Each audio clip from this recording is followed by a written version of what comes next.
As we were discussing in our previous video, after we have applied goto function and created our states, we have to look whether two states are same in their production rules and only differ in their lookaheads. If such a case arises, we are going to merge such states. In our case, there are 6 states which are same in their production rules but differ in their lookaheads. So we will merge them into one state by writing their production rules and combining their lookaheads. How we are going to combine their lookaheads is simply by putting slash sign and writing lookaheads after the production rule by placing a comma sign.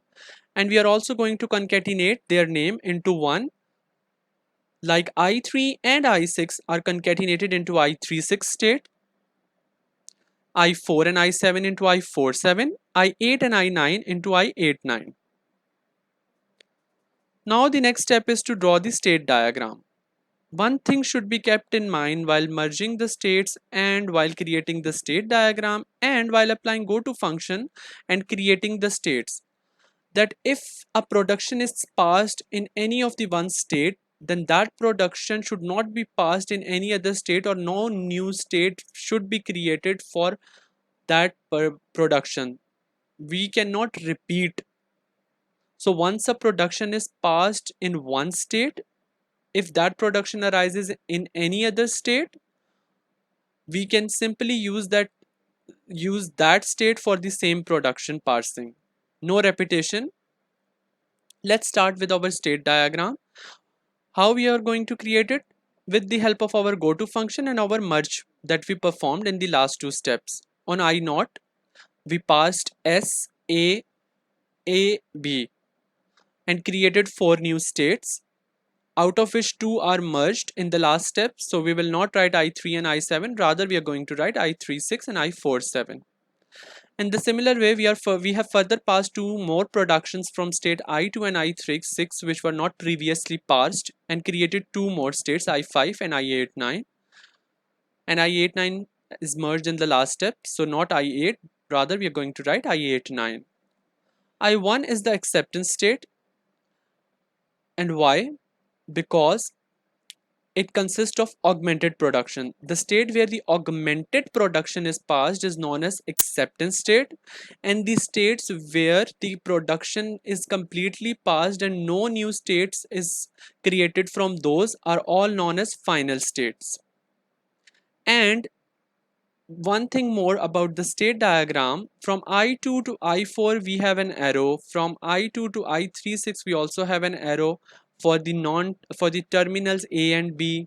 Similarly, on I36 we have arrows for the terminals A and B. Why? Because these terminals were passed in the respective states and they also occurred in those states. So we are not going to parse and create new states for them. Rather, we are going to use an arrowhead and we are going to point towards the state where they were passed. Since small b, the terminal, was passed in state I47, therefore state I2 and I36, when encountered this B production, they simply use the arrowhead and move towards that state where it was completely passed. For state small a terminal, we move toward state I36 where it was completely passed. Now in the next step, we are going to number our grammar productions which we created in the augmented portion, but we will leave or discard the first or augmented production, and the rest of the grammar will be labeled in the ascending order along with their lookaheads. Now in the last step, what we are going to do is we will create LALR1 parsing table. How we are going to create it? In the first column we are going to write all the states in ascending order. In the second column we are going to write all the terminals along with $sign. In the third column we are going to write non-terminal. Now let's move towards our state diagram. On state I0,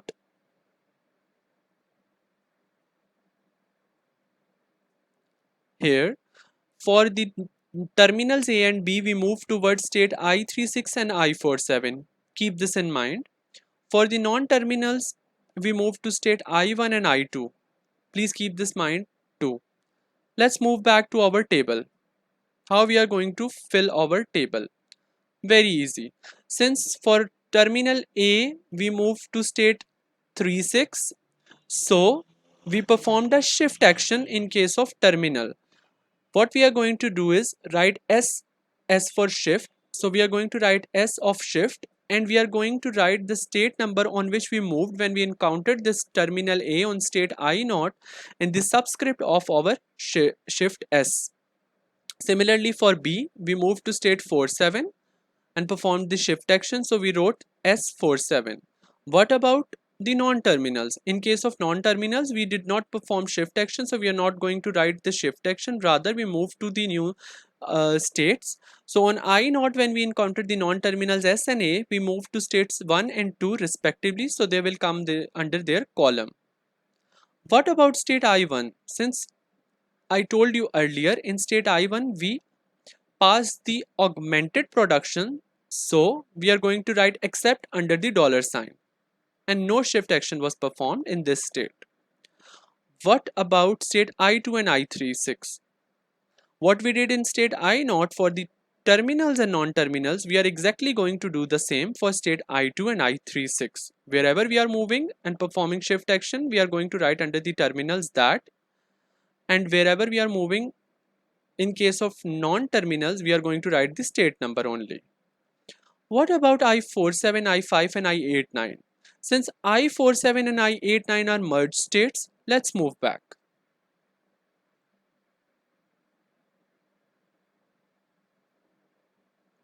I4 and I7, these are the states. What are their look aheads? A, B and dollar. A, B and dollar. Keep this in mind. Now, in case of I4 and I7, which production is reduced? In case of I47, let's see our numbered grammar. Our third production is reduced, which is A produces dot B. So we are going to write R, and we are going to write in the subscript of R the production that is reduced, R3. And since the look ahead of I47 consists of AB and dollar, so we are going to perform this reduce action, and we are going to write it in all these three columns. Now, how we are going to identify where to perform reduce and where to perform shift? I47, I5 and I89 are all final states. In case of final states, we are going to write reduce action with subscript number, and in subscript we are not going to write the state number, rather we are going to write the number of production which is reduced. In this subscript of R, we are going to perform reduce action, and we are going to write this reduce action in the column, in those respective columns which are in the look ahead of this state. So in I47 and I89, the look aheads were AB and dollar. The productions reduced were 3 and 2 respectively, and the action performed was reduction, as they were final states. So we wrote R3 and R2 respectively in the three columns. But in case of state I5, the only look ahead was dollar sign, and the action performed was reduced because it is final state, and the production reduced was 1. You can see here, and you can also move back and go to function to identify whether this production was reduced or not. So we wrote under the dollar column R1. This was all from our presentation. For further queries, you can contact us at our email addresses. Thank you very much.